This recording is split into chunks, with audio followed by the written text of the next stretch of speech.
Hello friends, कैसे हो? जी के 2020 यूट्यूब चैनल की एनसीईआरटी वीडियो सीरीज में आप सभी दोस्तों का हार्दिक स्वागत है। आज का हमारा सब्जेक्ट है इंडियन कॉन्स्टिट्यूशन एंड पॉलिटी और इस सब्जेक्ट में आज एक नए टॉपिक की हम चर्चा करने वाले हैं। तो आज का हमारा टॉपिक है संघ राज्य क्षेत्र।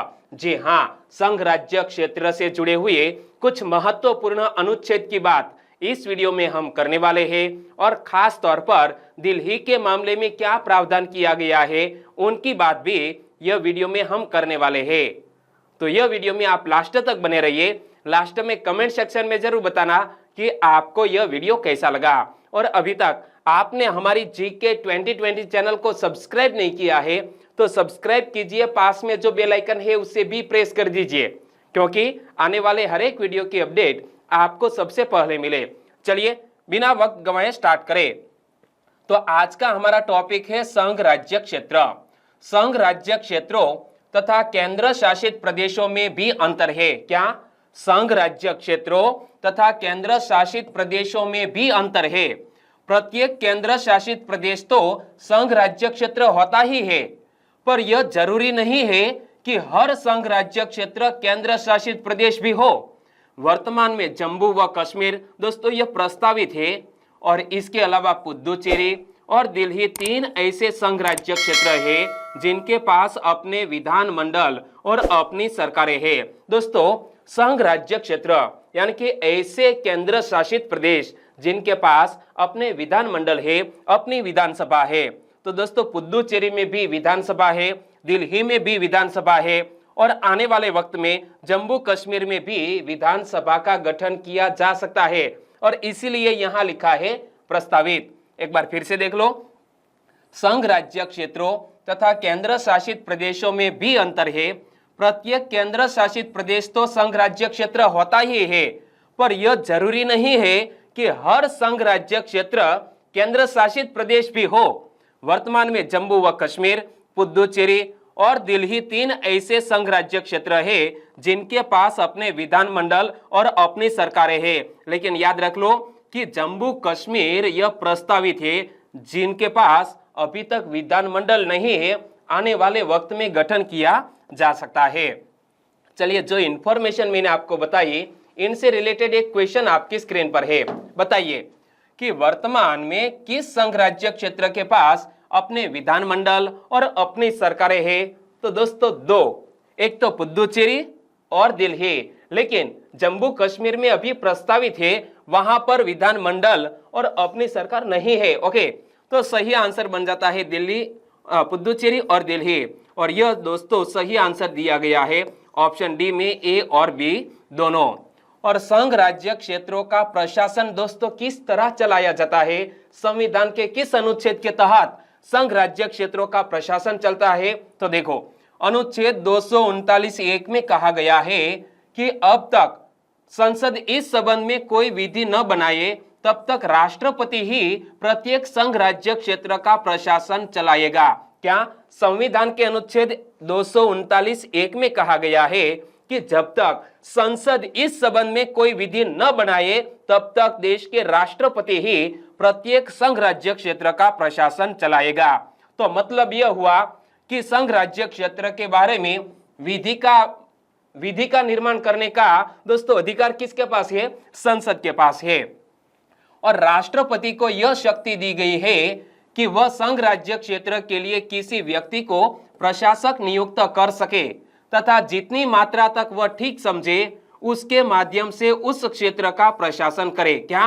राष्ट्रपति को यह शक्ति दी गई है कि वह संघ राज्य क्षेत्र के लिए किसी व्यक्ति को प्रशासक नियुक्त कर सके तथा जितनी मात्रा तक वह ठीक समझे उसके माध्यम से उस क्षेत्र का प्रशासन करे। चलिए, क्वेश्चन का आंसर बताइए। संघ राज्य क्षेत्र के लिए किसी व्यक्ति को प्रशासक नियुक्त करने की शक्ति किसके पास है? क्या? संघ राज्य क्षेत्र के लिए किसी व्यक्ति को प्रशासक नियुक्त करने की शक्ति किसके पास है? राष्ट्रपति के पास है। ओके, सही आंसर है ऑप्शन बी।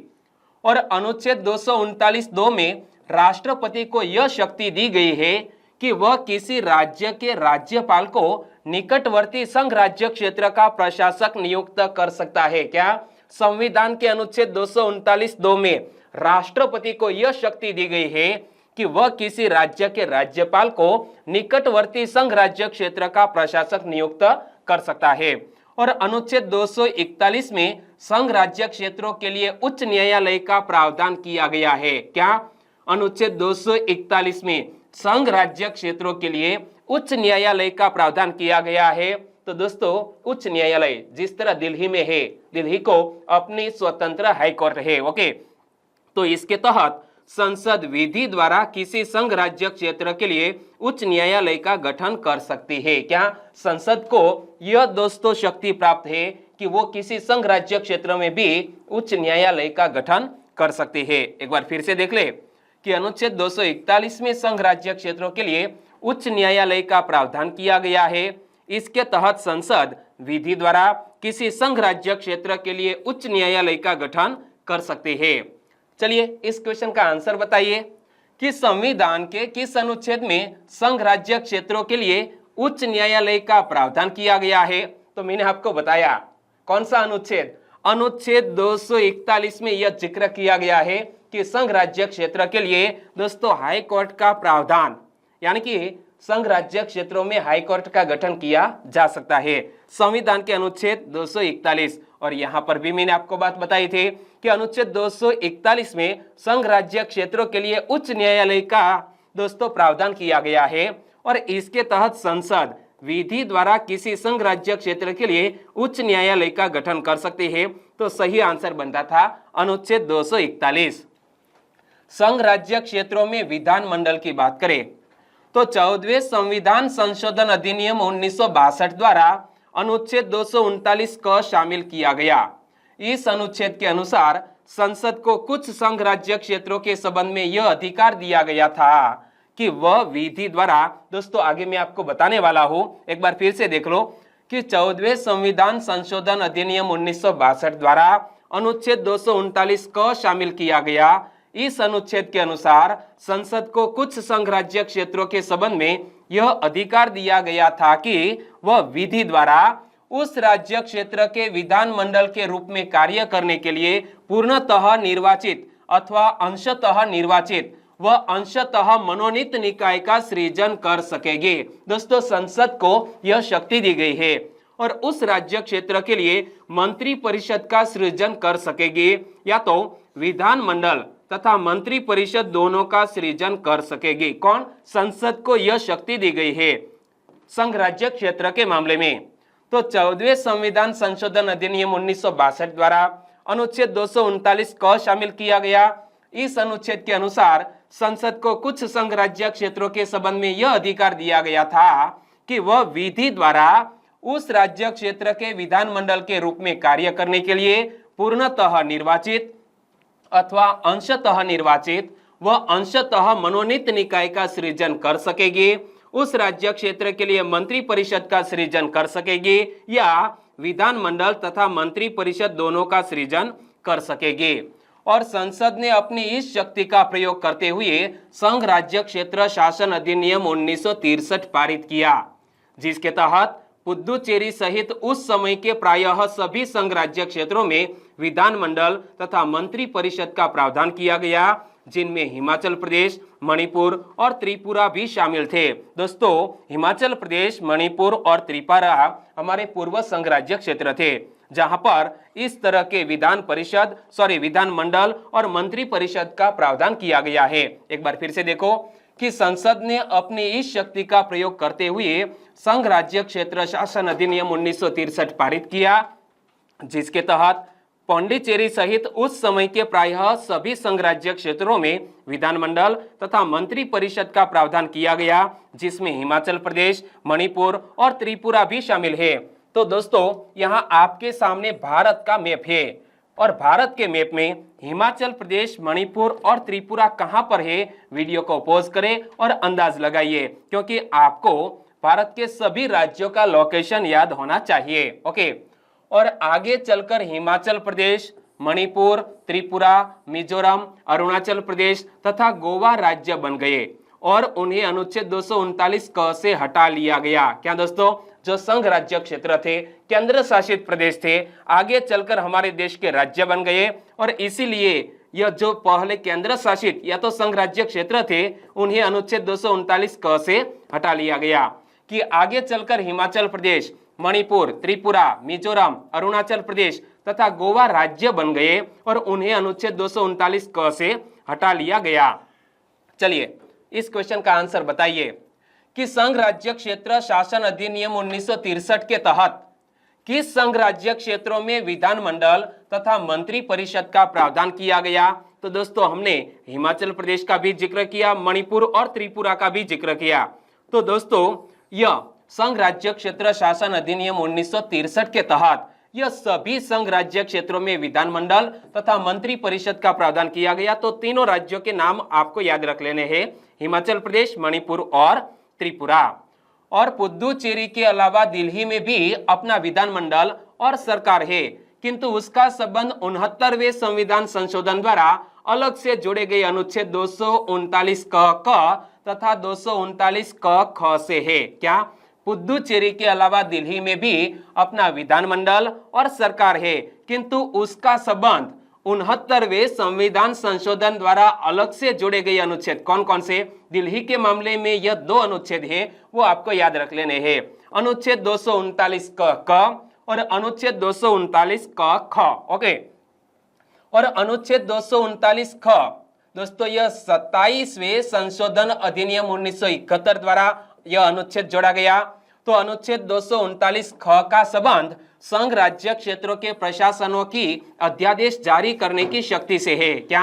अनुच्छेद 239 ख का संबंध संघ राज्य क्षेत्रों के प्रशासकों की अध्यादेश जारी करने की शक्ति से है, यानी कि संघ राज्य क्षेत्र के प्रशासक भी कई मामलों में अध्यादेश जारी कर सकते हैं। और अनुच्छेद 240 के तहत राष्ट्रपति को कुछ संघ राज्य क्षेत्रों के लिए विनियम बनाने की शक्ति दी गई है। इसके अंतर्गत राष्ट्रपति उन क्षेत्रों की शांति, प्रगति तथा सुशासन के लिए विनियम बना सकता है। क्या? यह अनुच्छेद 240 के तहत राष्ट्रपति को कुछ संघ राज्य क्षेत्रों के लिए विनियम बनाने की शक्ति दी गई है।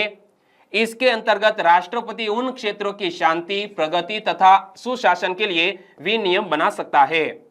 चलिए इस क्वेश्चन का आंसर बताइए। अनुच्छेद 240 के तहत किसको कुछ संघ राज्य क्षेत्रों के लिए विनियम बनाने की शक्ति दी गई है? तो मैंने दोस्तों आपको हाल ही में बताया कौन सा अनुच्छेद था, अनुच्छेद 240। और इसके तहत किसको? हमारे देश के राष्ट्रपति को कुछ संघ राज्य क्षेत्रों के लिए विनियम बनाने की शक्ति दी गई है। और यहां भी मैंने आपको बताया था कि अनुच्छेद 240 के तहत राष्ट्रपति को कुछ संघ राज्य क्षेत्रों के लिए विनियम बनाने की शक्ति दी गई है।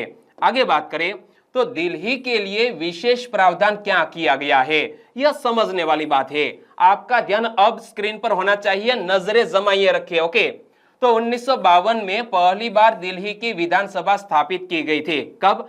1952 में पहली बार दिल्ली की विधानसभा स्थापित की गई थी। इसका आधार भाग ग के राज्यों का शासन अधिनियम 1951 था। 4 वर्ष बाद यानी कि 1956 में राज्यों के पुनर्गठन के साथ दिल्ली की विधानसभा का उन्मूलन कर दिया गया था। 1963 का अधिनियम प्रायः सभी संघ राज्य क्षेत्रों के लिए विधानसभा का प्रावधान करता था, किंतु दिल्ली के लिए नहीं। दोस्तों यह दिल्ली के मामले में जो मैं आपको बता रहा हूं वो एक बार फिर से देख लो कि 1952 में पहली बार दिल्ली की विधानसभा स्थापित की गई। इसका आधार भाग ग के राज्यों का शासन अधिनियम 1951 था। 4 वर्ष बाद यानी कि 1956 में राज्यों के पुनर्गठन के साथ दिल्ली की विधानसभा का उन्मूलन कर दिया गया। 1963 का अधिनियम प्रायः सभी संघ राज्य क्षेत्रों के लिए विधानसभा का प्रावधान करता था, किंतु दिल्ली के लिए नहीं। और दिल्ली के प्रशासनिक ढांचे के पुनर्गठन से जुड़े मुद्दों पर विचार करने के लिए सरकार या समिति का गठन किया गया, जो आगे चलकर बालकृष्णन समिति कहलाई। क्या दोस्तों? दिल्ली के प्रशासनिक ढांचे के पुनर्गठन से जुड़े मुद्दों पर विचार करने के लिए एक समिति का गठन किया गया। समिति का नाम मत भूलिएगा, सरकार या समिति, जो आगे चलकर बालकृष्णन समिति कहलाई। चलिए अब इस क्वेश्चन का आंसर बताइए कि दिल्ली के प्रशासनिक ढांचे के पुनर्गठन से जुड़े मुद्दों पर विचार करने के लिए किस समिति का गठन किया गया? तो दोस्तों सही आंसर है सरकारिया समिति, जो आगे चलकर बाल कृष्णन समिति बनी। क्या? बाल कृष्णन समिति कहलाई थी। सही आंसर है ऑप्शन सी सरकारिया समिति। और समिति की सिफारिशों के आधार पर संसद ने 69वें संविधान संशोधन अधिनियम 1991 के माध्यम से संविधान में अनुच्छेद 239 क, 239 ख शामिल करके इनमें दिल्ली से संबंधित नए प्रावधान किए और यह संशोधन 1 फरवरी 1992 से लागू हुआ। क्या? समिति की सिफारिशों के आधार पर संसद ने 69वें संविधान संशोधन अधिनियम 1991 के माध्यम से संविधान में अनुच्छेद 239 क और अनुच्छेद 239 क ख शामिल करके इनमें दिल्ली से संबंधित नए प्रावधान किए और यह संशोधन 1 फरवरी 1992 से लागू हुए। तो दोस्तों यहाँ दोनों आर्टिकल आपको याद रखने पड़ेंगे जो दिल्ली से ताल्लुक रखते हैं, 239 क, 239 क ख। और इसके साथ ही संसद ने अनुच्छेद 239 क के प्रावधानों का अनुसरण करते हुए दिल्ली राष्ट्रीय राजधानी राज्य क्षेत्र अधिनियम 1991 भी पारित किया और वर्तमान में दिल्ली का प्रशासन इसी अधिनियम तथा अनुच्छेद 239 क, 239 क ख और 239 ख में निर्दिष्ट प्रावधानों के अनुसार चलाया जाता है। क्या दोस्तों? दिल्ली का प्रशासन संविधान के किस अनुच्छेद के तहत चलाया जाता है? तो एक बार फिर से देखो कि इसके साथ ही संसद ने अनुच्छेद 239 क के प्रावधानों का अनुसरण करते हुए दिल्ली राष्ट्रीय राजधानी राज्य क्षेत्र अधिनियम 1991 भी पारित किया और वर्तमान में दिल्ली का प्रशासन इसी अधिनियम तथा अनुच्छेद 239 क, अनुच्छेद 239 क ख और अनुच्छेद 239 ख में निर्दिष्ट प्रावधानों के अनुसार चलाया जाता है। चलिए इस क्वेश्चन का आंसर बताइए कि दिल्ली राष्ट्रीय राजधानी राज्य क्षेत्र अधिनियम कब पारित किया गया? दिल्ली राष्ट्रीय राजधानी राज्य क्षेत्र अधिनियम कब पारित किया गया? दोस्तों 1991 में, 1991 में यह अधिनियम पारित किया गया। और यहां भी मैंने आपको बताया था कि दिल्ली राष्ट्रीय राजधानी राज्य क्षेत्र अधिनियम कब पारित किया गया? 1991 में। तो सही आंसर है ऑप्शन ए। और दिल्ली का वर्तमान प्रशासनिक ढांचा कैसा है? तो दिल्ली संघ राज्य क्षेत्र को दिल्ली राष्ट्रीय राजधानी राज्य क्षेत्र कहा जाएगा। क्या? दिल्ली संघ राज्य क्षेत्र को दिल्ली राष्ट्रीय राजधानी राज्य क्षेत्र कहा जाएगा। और दिल्ली के लिए राष्ट्रपति द्वारा नियुक्त प्रशासक को उपराज्यपाल कहा जाएगा। क्या? दिल्ली के लिए राष्ट्रपति द्वारा नियुक्त प्रशासक को उपराज्यपाल कहा जाएगा। वर्तमान में उपराज्यपाल है अनिल बैजल। ओके। और विधानसभा में स्थानों की कुल संख्या तथा निर्वाचन क्षेत्रों का विभाजन संसद द्वारा निर्मित विधि के अनुसार किया जाएगा। संसद ने अभी यह संख्या 70 निर्धारित की हुई है। क्या दोस्तों? दिल्ली में विधानसभा सीटों की संख्या कितनी है? 70। और आगे भी एक महत्वपूर्ण प्रावधान है जो दिल्ली से ताल्लुक रखता है कि जैसा कि राज्यों में मंत्री परिषद के सदस्य कितने हो सकते हैं? तो कुल विधानसभा सीटों के 15% के हिसाब से दोस्तों मंत्री परिषद का आकार बन सकता है। लेकिन दिल्ली के मामले में यह 15% नहीं है बल्कि 10% है। ओके। तो विधानसभा में स्थानों की कुल संख्या तथा निर्वाचन क्षेत्रों का विभाजन संसद द्वारा निर्मित विधि के अनुसार किया जाएगा और संसद ने अभी यह संख्या 70 निर्धारित की हुई है। चलिए इस क्वेश्चन का आंसर बताइए। दिल्ली विधानसभा सीटों की कुल संख्या कितनी है? दिल्ली विधानसभा सीटों की कुल संख्या है 70। सही आंसर है ऑप्शन सी। और दिल्ली में अनुसूचित जनजातियों के लिए आरक्षण नहीं है। क्या?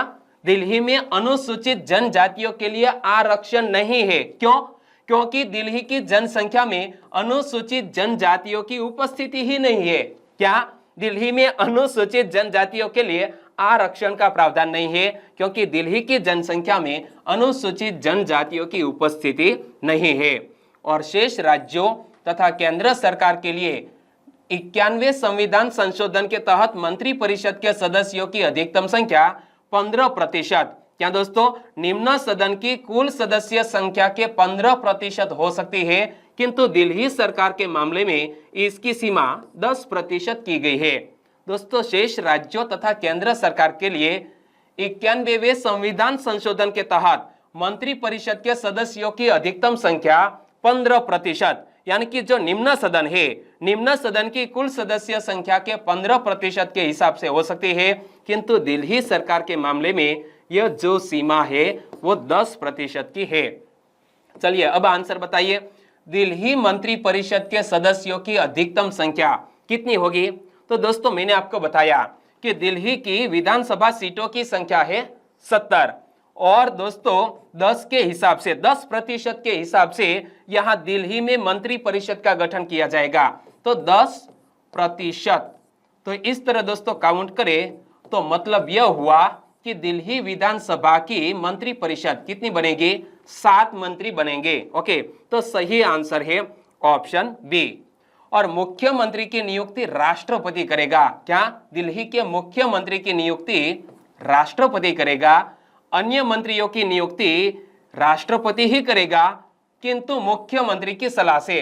इमेज आप देख सकते हैं कि दिल्ली के विभिन्न मुख्यमंत्री कौन कौन रह चुके हैं। ओके, मुख्यमंत्री की नियुक्ति कौन करेगा? राष्ट्रपति, और अन्य मंत्रियों की नियुक्ति राष्ट्रपति ही करेगा, लेकिन मुख्यमंत्री की सलाह से नियुक्ति करेगा। ओके, और सभी मंत्री राष्ट्रपति, दोस्तों याद रखिएगा, सभी मंत्री राष्ट्रपति के प्रसाद पर्यंत अपना पद धारण करेंगे। सभी मंत्री राष्ट्रपति के प्रसाद पर्यंत अपना पद धारण करेंगे, उपराज्यपाल के प्रसाद पर्यंत नहीं। यह समझने वाली बात है कि दिल्ली के मामले में जो सभी मंत्री हैं वो उपराज्यपाल के प्रसाद पर्यंत नहीं, बट राष्ट्रपति के प्रसाद पर्यंत पद धारण करेंगे। चलिए आंसर बताइए, दिल्ली के मुख्यमंत्री की नियुक्ति कौन करेगा?